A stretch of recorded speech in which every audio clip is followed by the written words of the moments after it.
Some have said it is the single most important problem in religious philosophy. Now, religious philosophy deals with a lot of issues.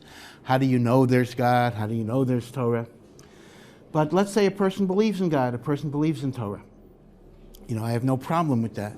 But the big problem that people do have is, okay, I believe in God, but God is supposed to be just and God is supposed to be kind. How can we live in a world where there is so much tragedy, where there is so much suffering, where bad things happen to good people and the other way around? Sometimes people who are evildoers, they prosper and life goes very well for them, at least for a while. And this is the problem known as theodicy.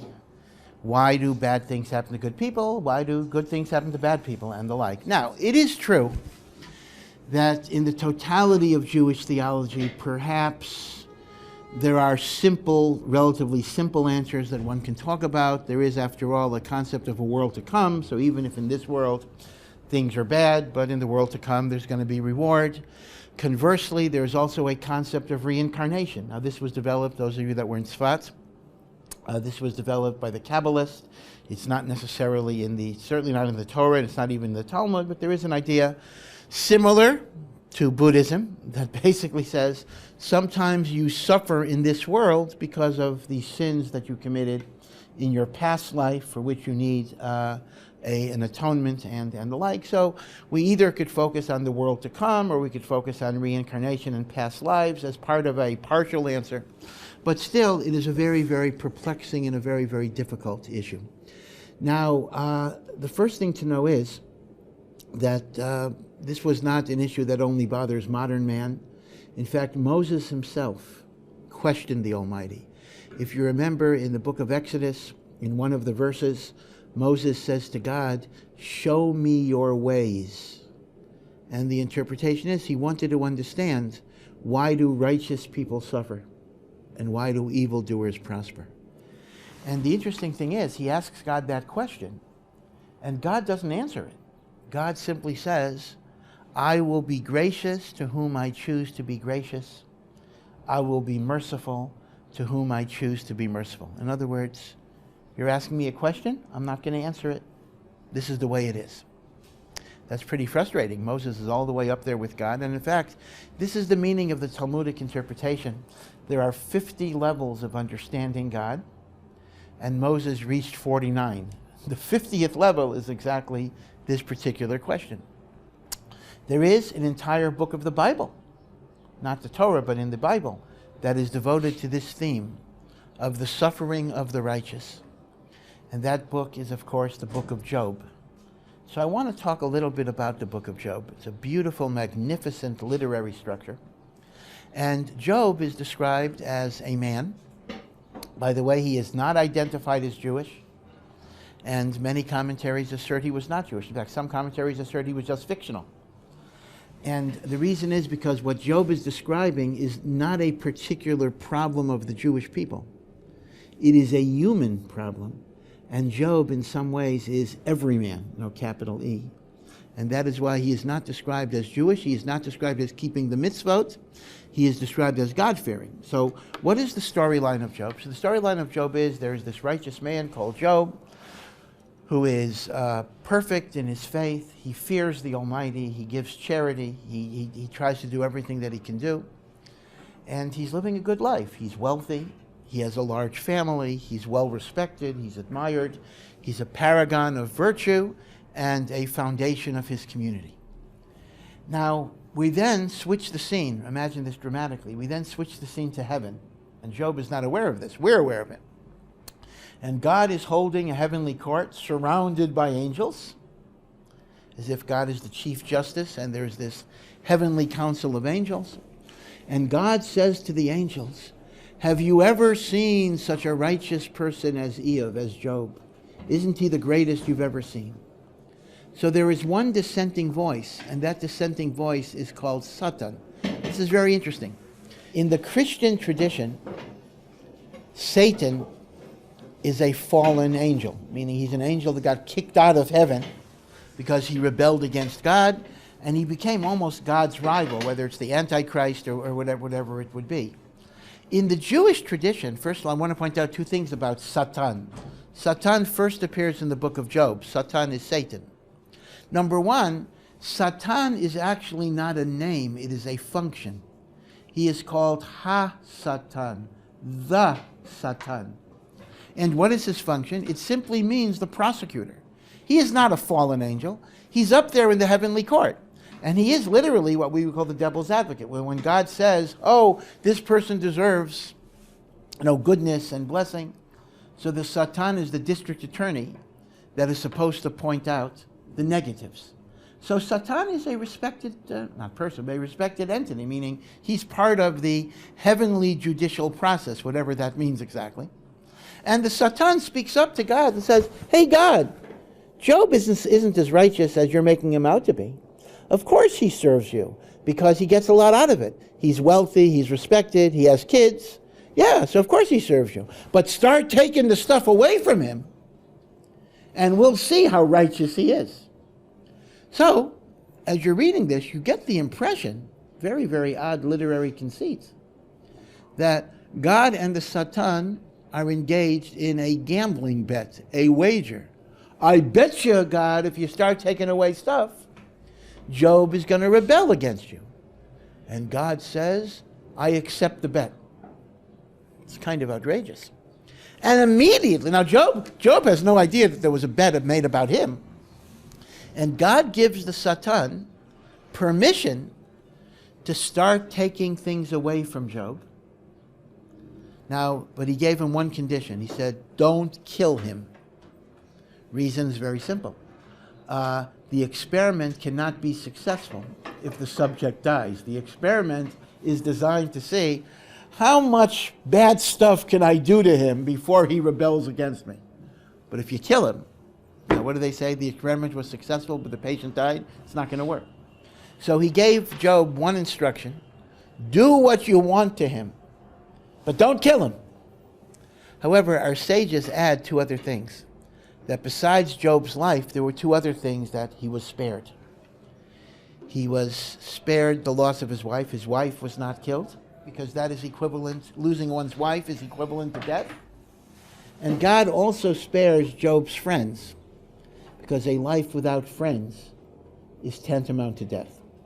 But be it as it may, Job is totally clueless here. He doesn't know what's going on. And all of a sudden, all sorts of things begin to happen. First, what happens is that a bunch of marauders take all of his flocks and they destroy his property. He's reduced to poverty. Second, a house collapses on his children that are having a party. He has 7 sons and 7 daughters. Building collapses. He loses all of them. And thirdly, he gets afflicted with loathsome illnesses that are so repulsive that people cannot even stand being in his proximity. So he loses his friends at the same time he loses his health.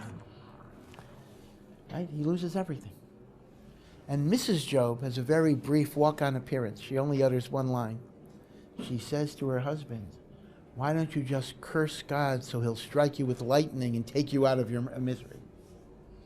And Job utters the immortal words that to this very day we say at a funeral. God gives and God takes. May the name of God be blessed. Shall we accept the good of the Almighty and not accept the evil? And in English, there's even an expression, I believe Shakespeare might use it, I'm not sure. The patience of Job, the person who is long-suffering, the person who is patient, right? The person who says, whatever happens to me, I accept with equanimity. But I have to say, whoever coined that phrase only read chapter 1 of the book of Job and didn't keep on reading. Because then when we reach chapter 2, something else happens. And that is Job has 3 very dear friends. And those friends come to comfort him. And the Gemara even says that they actually lived a very long distance from him. And in those days, there was no email or telephone or fast communication. How did they know to come? And the Gemara gives us an insight into friendship. They just had almost a telepathic sense that their friend needed help. Often, mothers and children have that type of relationship, right? Mom kind of knows when you're in trouble. How did she know? Just knew. The bond of souls can be so strong that even without email or Twitter or Facebook, there's just a sense of vibes that come from one end of the world to the other end of the world. He had friends like that. These were dear friends. And they came and they sat with him for 7 days and 7 nights. And they didn't say a word. And their conduct finds its expression in the halacha. You know that when, God forbid, someone loses a relative, loses a parent, loses a child, loses a spouse, so they mourn for 7 days. This is called, as you know, sitting shiva. And they don't leave their house. People come to them to offer comfort. But do you know there's actually a halacha, we don't always follow it for various reasons, that when you come to comfort a mourner, you don't initiate the conversation. Sometimes the mourner just wants silence. The mourner is not ready to talk. The mourner is not ready to hear words. And therefore you sit in silence until the mourner initiates conversation. And that is derived biblically. That is derived biblically from the behavior of Job's friends who sat with him 7 days, 7 nights. I'm not sure what that meant. It seems to be 24/7. They literally, sat there. Of course, again, halachically things are a little different because there's Shabbat. Okay, but obviously, as I say, these were not even necessarily Jewish people, so they weren't keeping all of these rituals. But this was the basic idea of comforting your friend in time of need. But apparently, it may have been a wrong strategy because during those 7 days, Job was very silent. And you have to have the picture. I mean, he's lost all of his children. He lost all of his fortune. His body is covered with scabs, and there's a loathsome smell coming from him, and he can't even wear clothes. It's as if to say his skin is so sensitive that he's basically stripped to a loincloth, and he's sitting in ashes. And his friends didn't talk to him. They were there, but they didn't talk to him. But at the end of the 7 days, he erupted, this faithful, patient, long-suffering person, erupted in a fit of anger and accusation against God, in which he cursed the day that he was born. And he demanded an explanation from God. Why did this happen? I was righteous, I was good, I kept my side of the bargain. Where were you? What are you doing? And from that point, the book switches from what you might call the story structure to essentially a philosophical debate in which each of Job's friends states a position to kind of justify God. Job refutes it, right? So you really have 3 rounds. What you have is friend 1 says something, Job responds. Friend 2 says something, Job responds. Friend 3 says something, Job responds. Then we have a second round, 1, 2, 3 with responses. And then in the third round, you only have friend 1 and 2. Friend 3 disappears. He seems to have left. And then there's a fourth friend that comes. And at the end of the book, you have God showing up, right? That's kind of the structure of the book of Job. And it's very, very complex and very rich and very deep. And if my words today encourage you to pick up the book of Job and try to study it, that would be very, very worthwhile. Because, number one, it's very interesting to identify what are the distinct positions of the 3 friends. But number 2, how those positions change in successive rounds of the debate. Because friend 1's position in the second round is informed not only by Job's responses, but by what the other friends say. So each one will then incorporate elements of the other and build on each other and interact with each other. So it's a very, very fascinating literary structure, but it deals with a theological problem of first importance. So we don't have the time right now to distinctively identify what each of the friends are saying, but let me just say that we can summarize in a simplistic way that the friends are defending what you might call the conventional view of morality, which seems to be the one that's articulated in the Torah itself. You read the Torah, the 5 books of Moses, that came directly from God. And the Torah seems to say, if you behave in accordance with God's will, you will have a good life. You will have rain, you will have prosperity, you will have health, you will have children. And if you don't obey God's law, you will have a bad life. And I want to emphasize, the Torah does not talk about this in terms of the world to come. That's kind of, our answer. The Torah talks about it in the here and now. I hope most of you said the Shema this morning, right? But if you didn't, be it as it may, you know what the Shema says. If you will keep my commandments, I will give you rain, I will give you prosperity, I will give you health. And if you don't keep my commandments, then bad things are going to happen to you in this world. So Job's friends are trying to defend the conventional morality. But they got a problem. Well, one second here. Do good, you're going to live good. Do bad, you're going to live bad. Job's living bad. How could that be? He was doing good. So their response was, hey, Job, it must be you're not as righteous as you thought you were. And their message was basically, nothing bad happens to you unless you're a sinner. Sorry, Job, I guess you got some sins that you have to work on. And it's fascinating how the tone escalates. Initially, it's a very gentle tone, meaning nobody's perfect, we all have flaws, perhaps you can look into yourself, improve yourself, become better. But Job doesn't accept it. Job says, I've done nothing wrong. And the tone escalates. So by the end of the dialogue, Job's friend starts saying, there has never been a sinner as great as you since the beginning of the world. It's like, it turns into anger, which means there's a secondary aspect of the book of Job that besides the philosophical issue, it also deals with the psychological problems of how to be a support system for somebody in need. In other words, it's also because you basically see, in fact, the nature, again, hopefully you have not experienced this, but sometimes people are called upon to be caregivers for loved ones who are in extreme situations, whether it's Alzheimer's, whether it's cancer, whatever it would be. And you will often find a phenomenon that because of your helplessness in really being able to comfort them or help them or make them better, you will actually, paradoxically, you will feel anger at them for not responding to your help. Right? In other words, I've seen cases where a person breaks down and starts screaming at a cancer patient. Saying, why can't you get better? Why don't you, respond to what I'm doing for you? Makes no sense. But psychologically, you can understand that because you get overwhelmed with your impotence, your inability to make a difference. And you see that psychological transition in the fact that Job's friends are getting progressively disgusted with him. In fact, I would suggest, although I did not see this, this is why in round 3,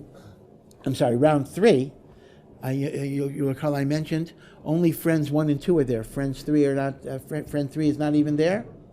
I think the intimation is he just walked away in disgust. He says, I'm sick of this. I've given you my wisdom. I've given you my insight.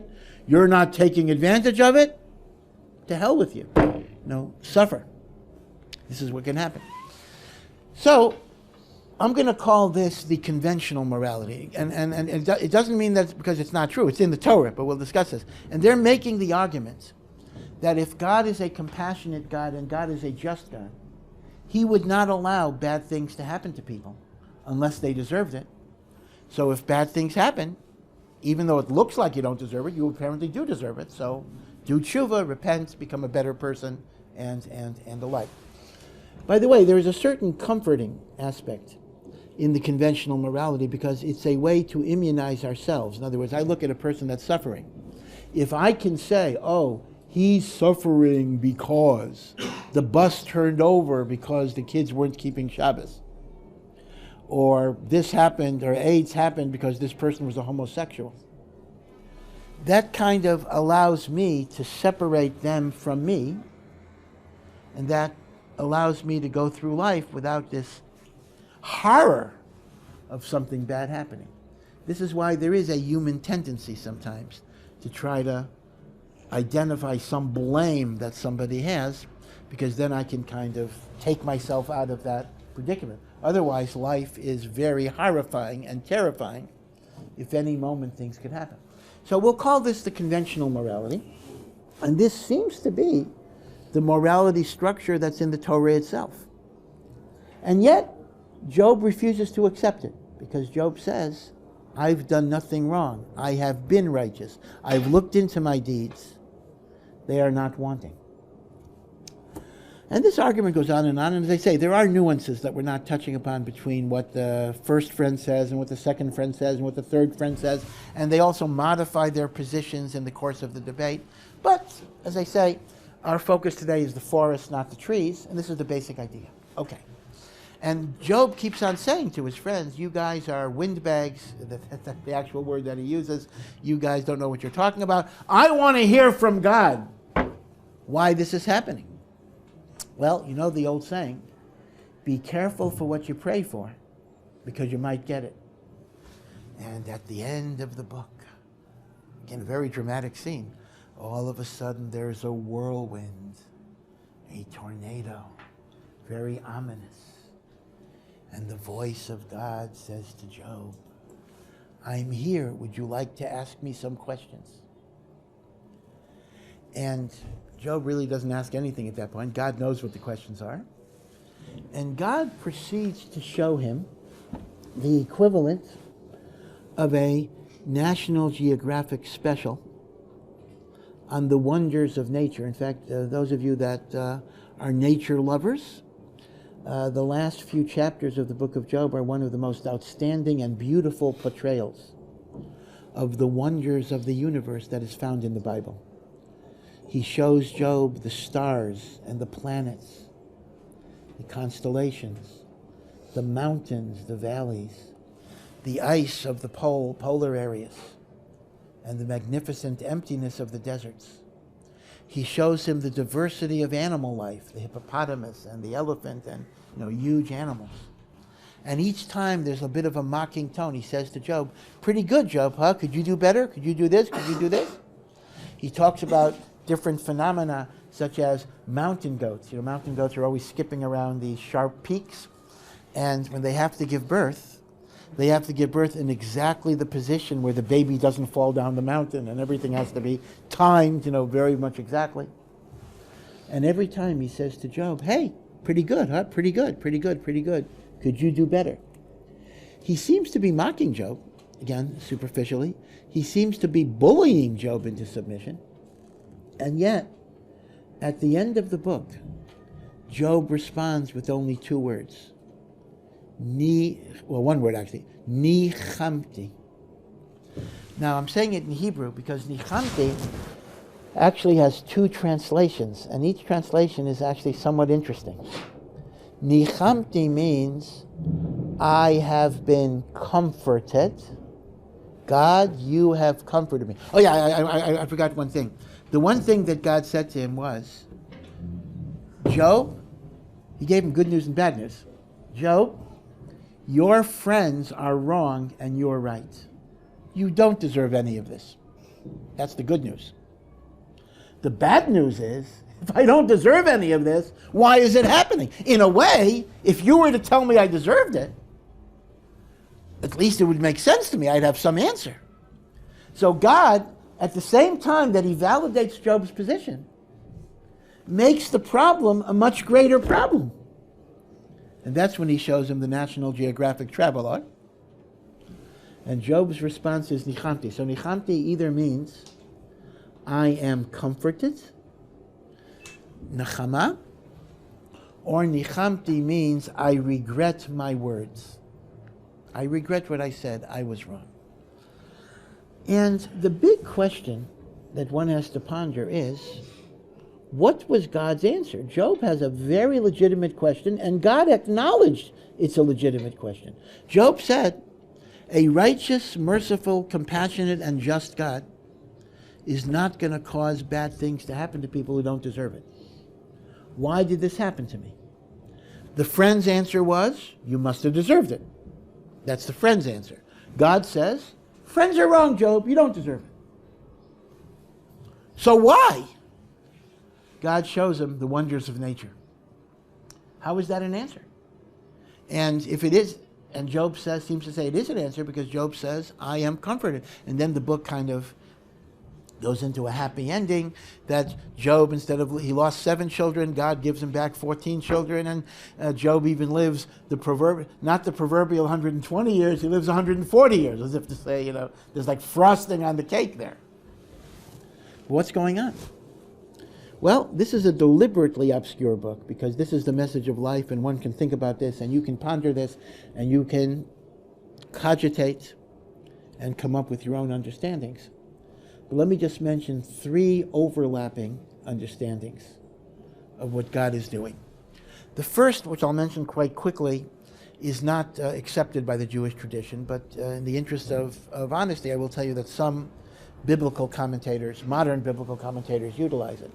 And they say God is playing the bully. God is basically, I don't know if your parents ever used this line on you. It says, something like, you think this is bad? Wait what I'll do to you when you come home. It's kind of more. So he's telling Job, don't mess with me, guy, because I can do a lot worse. He's kind of showing him his power, and he is cowering him into submission by saying, as bad as you think it's gotten, I have the power to make it a lot worse. But again, the Jewish tradition does not accept this image of God as bully, because we very much do believe that although God has accountability, God has justice, but God is also a God of love and a God of mercy. So a second explanation is the following. God is trying to communicate to Job the complexity and the interrelationship of the universe. And that is, he says to Job the following: we as human beings exist in 2 dimensions. On one hand, we are isolated people with our own lives and our own deeds, our good deeds and our bad deeds. And as isolated people, we might expect to be judged in accordance with our behaviors. But in addition to the isolated individual autonomous status that we possess, we are also cogs in the universe. Shakespeare once remarked that all the world is a stage. And it's been said that we are like actors in a cosmic play which started thousands of years before us and will end thousands of years or more after us. And we have a walk-on part. Now imagine if you were an actor in a billion-page play and you were given 1 sheet to memorize. And the play basically says, enter stage right, slip on a banana peel, break your leg. You might go to the director and say, this is unfair. I have 1 line and I'm supposed to break my leg. Why is this happening? And the director might say to you, you're an idiot. If you understood the thousands of pages that came before this and the thousands of pages that came after this, you would understand that what happened to you had to happen to you to advance the overall plan of the drama. In a much more consequential way, what God is trying to communicate to Job in this context is, and again, this is highly abstract, and I know it may not be emotionally satisfactory, I'll mention some other aspects as well, is that the events that befall us are not always a function of our individual identities, but they are responses and precursors to processes that affect the world, affect the universe. And therefore, in a sense, he's showing Job, you are a cog in a much larger process. And if you change any one thing, you know what it is said? It is said that, I know one of the students here is training to be a meteorologist. I don't know, he's here today. But it is said that it is very difficult to accurately predict the weather in the long term, And one of the reasons for that is that if somebody sneezes, that generates some extra air currents that could ultimately turn into a tsunami somewhere when combined with other factors. Meaning we live in a universe that is so interrelated that the smallest little change here can have great repercussions when you magnify it and combine it with many other causes. That is why we are so concerned about these little fish that get extinct, because even though they might be unimportant, but you never know what's going to happen in the larger scale of things. So God is showing Job that in a complex universe, you can't simply focus on the justice of what happens to you. You have to see the ripple effects and the interactions in all of these areas, which are beyond human comprehension. And in fact, in the book of Job, there's even a sarcastic reference where God says to Job, if you could do a better job than I'll take a vacation and give you the reins. See how you'd handle it. So that's one idea. And again, let me give you a tangible mashal for this. In the Holocaust, when 6 million Jews died, there was a very, very great rabbi who died with his fellow Jews, Rabbi Yochanan Wasserman. And again, it's especially tragic because Rabbi Yochanan Wasserman was actually in the United States in 1938, 1 year before Hitler invaded Poland and started the concentration camps.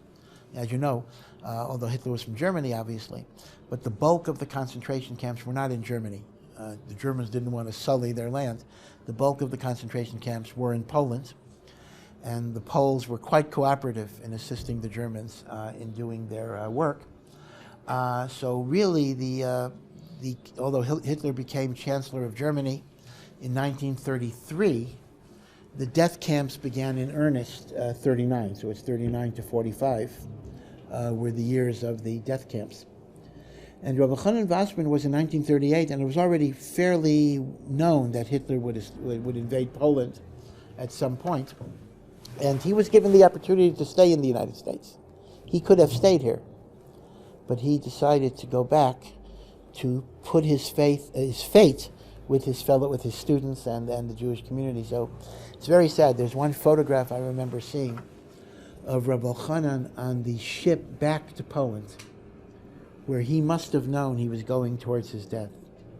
And he's gazing out into the ocean with a great pensive thoughtfulness, very, very moving in light of the history that came later.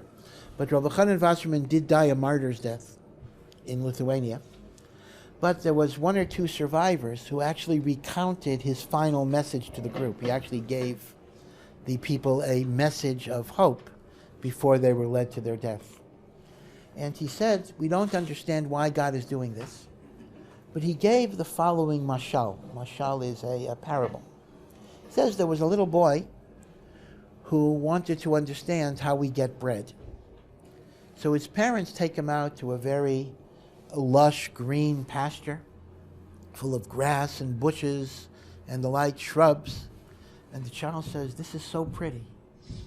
And then one day comes the tractors and they uproot cut all the grass, uproot all the shrubs. And they convert this beautiful green pasture into a muddy field. And the child doesn't understand.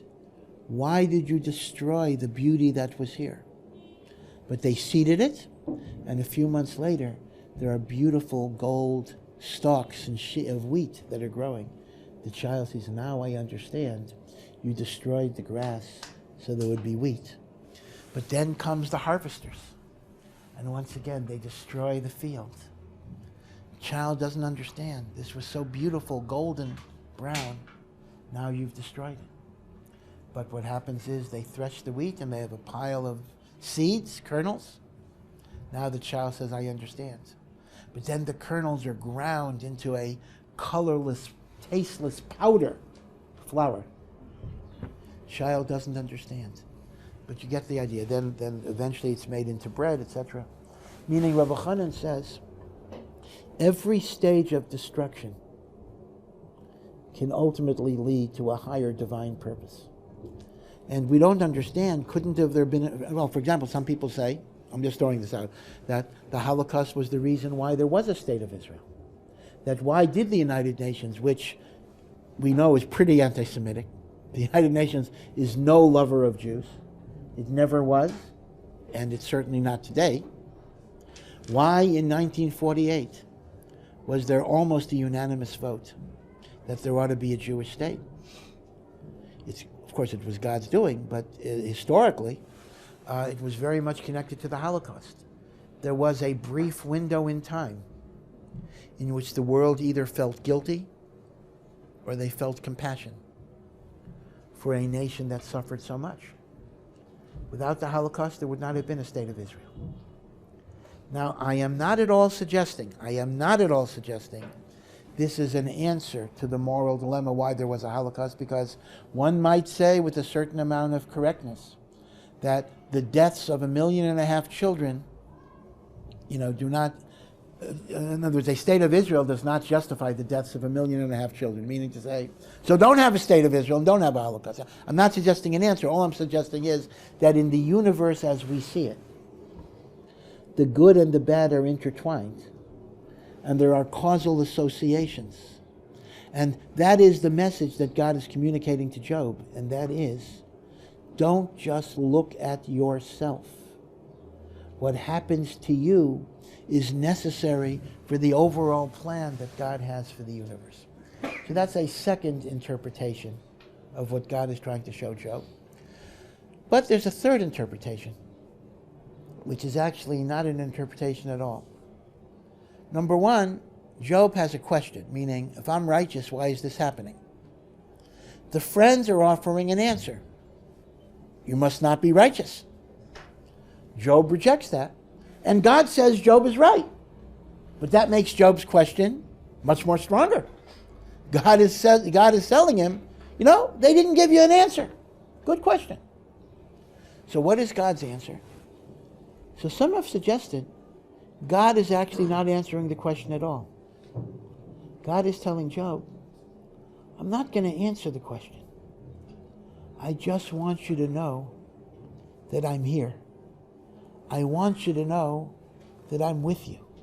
I want you to know that as you walk through the dark tunnel of life, there'll be so many things you're not going to understand, and so many things that don't make sense.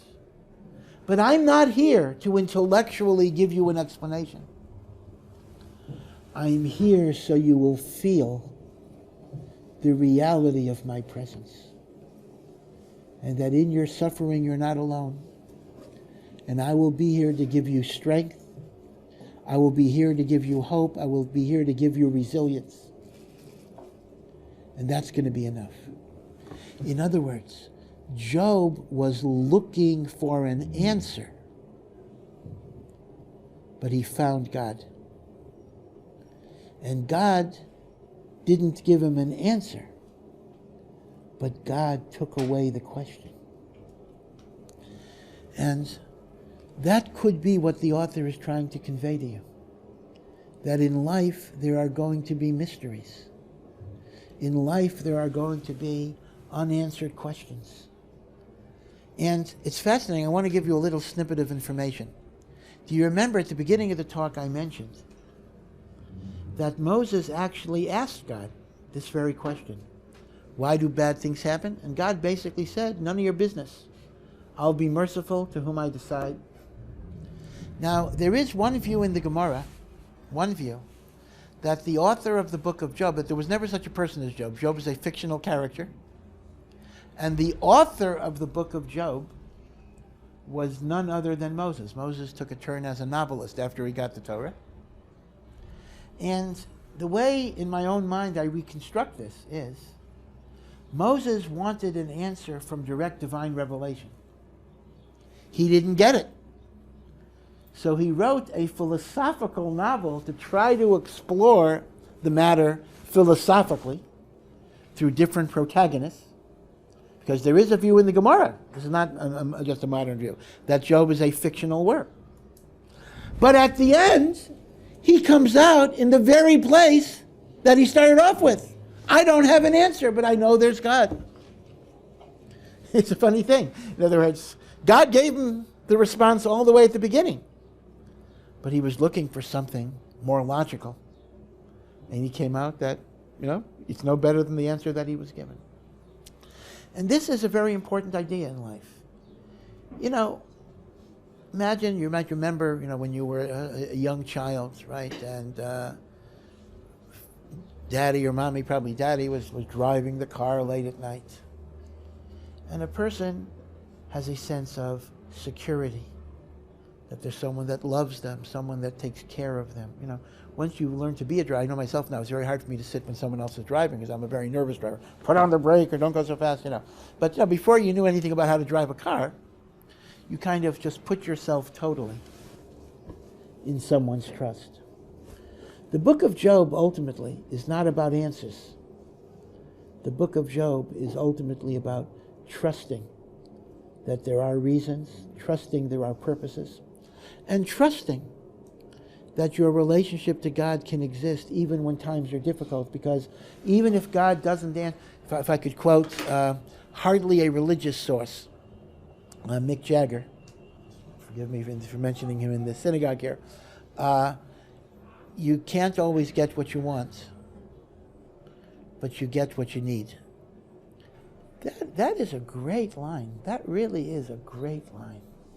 There's a lot of things in life we don't want. And there's a lot of things in life that we would choose quite differently. And why doesn't God give us what we want? I don't know. He certainly could. But he gives us other things.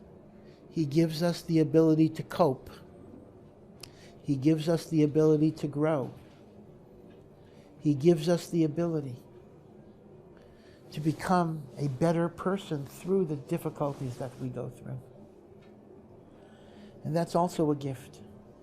It's a gift that's a hard gift. It's a gift that's a tough gift. It's a gift that we wish we didn't have. But ultimately, it's also a gift. You may remember Christopher Reeve. Christopher Reeve was Superman, right? A Hollywood actor, handsome, successful, rich. Played Superman, I guess other things too.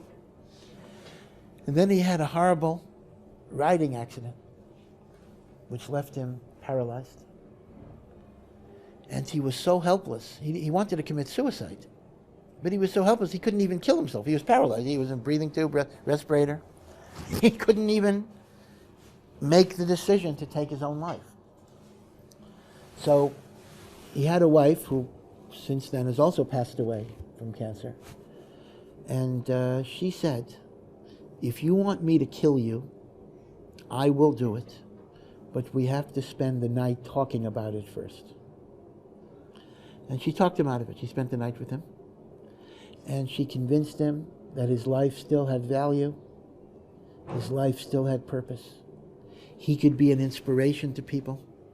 He could show people how to come back from difficulties. And she gave him a sense that his life mattered. And that gave him the ability to endure the unbelievably difficult situation that he faced. Talk about it. We talked Friday night. We talked about Eshet Chayil, a woman of valor. I have to say, she was not Jewish, but that is a woman of valor, indeed. And what Christopher Reeve said later was, he would not wish his suffering on anybody, but he liked the person he became much more than the person he was. The person he was focused on success, on money, on power, on influence, on prestige, on popularity. And the person he became learned to care about others, help others, inspire others.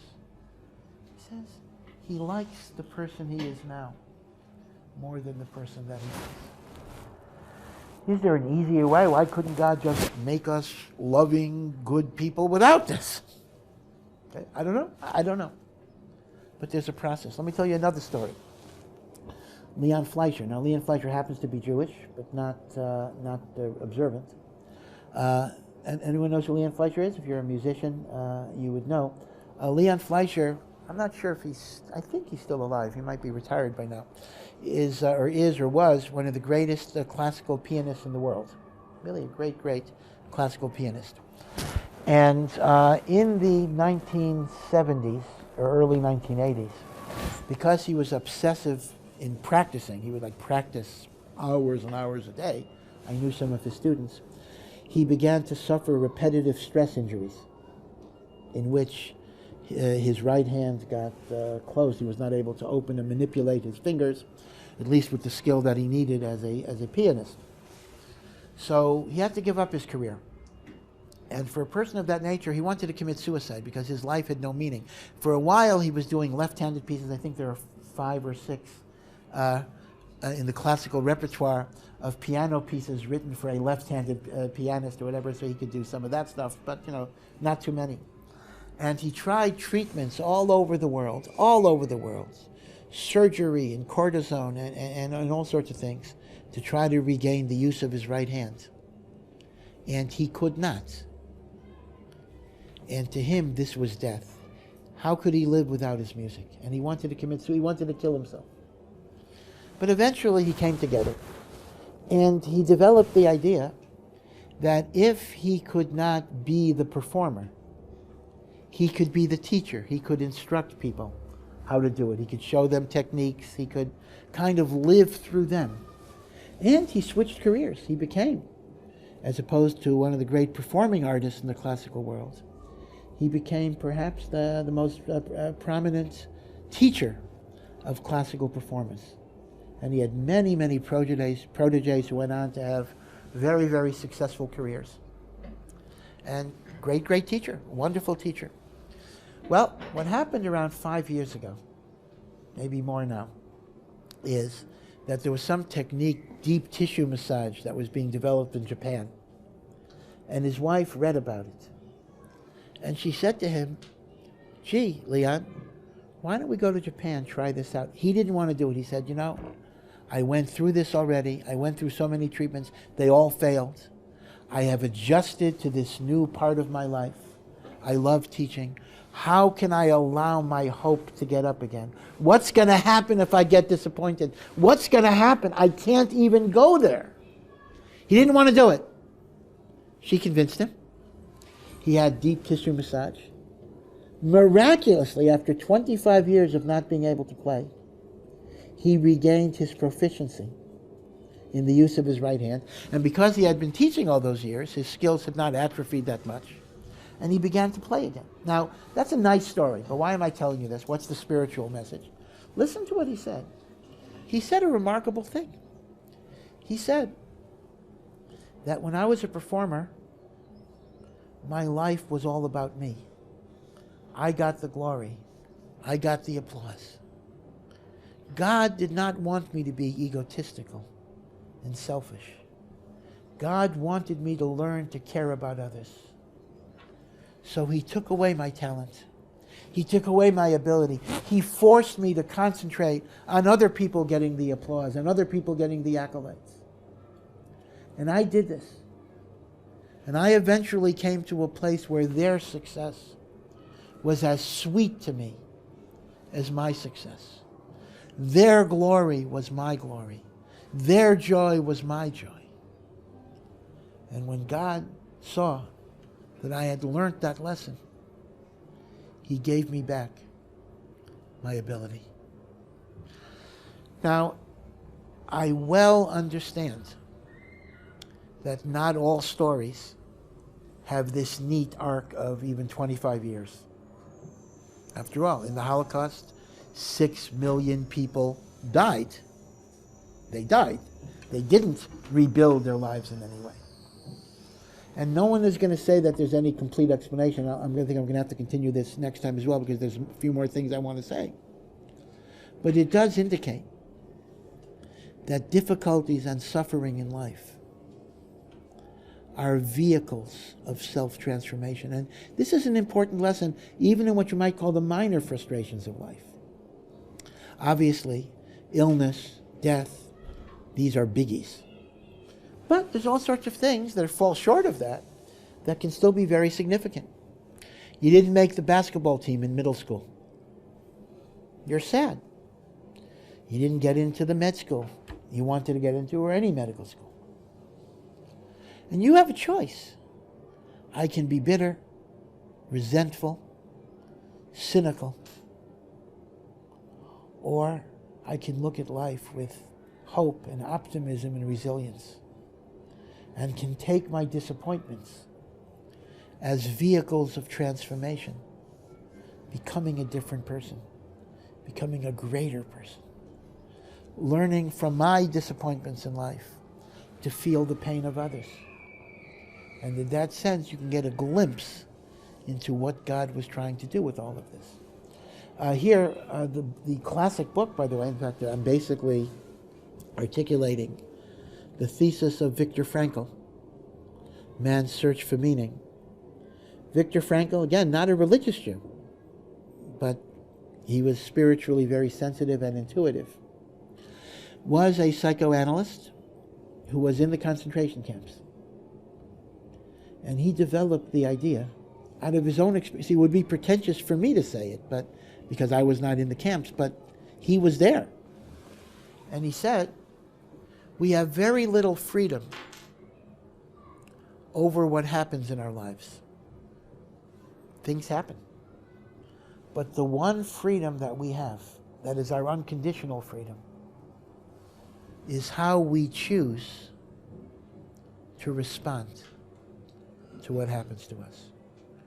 We can choose the path of anger and bitterness, and we can choose the path of courage and self-transformation. And the mark of a righteous human being is how you make that choice. The externals are the externals. And in that way, the Satan is not making an arbitrary bet. The Satan is making a very good argument with God. He's saying to God, the measure of righteousness is how a person responds when things are not going his way. Not when they are going his way. If you want Job to be righteous, you got to put him through this test. And this is important because this, I think, can help us with a perspective not only on the major tragedies of life that, God willing, we all should be spared, we hope, but even the minor frustrations of life that can get us down. How do we respond to them? They are vehicles of self-transformation. They are vehicles to train us and to teach us and to instruct us and to elevate us. You know the old T-shirt saying, and sayings on T-shirts are almost always accurate. When life gives you lemons, make lemonade. And again, that's right. You can decide the meaning of any given event.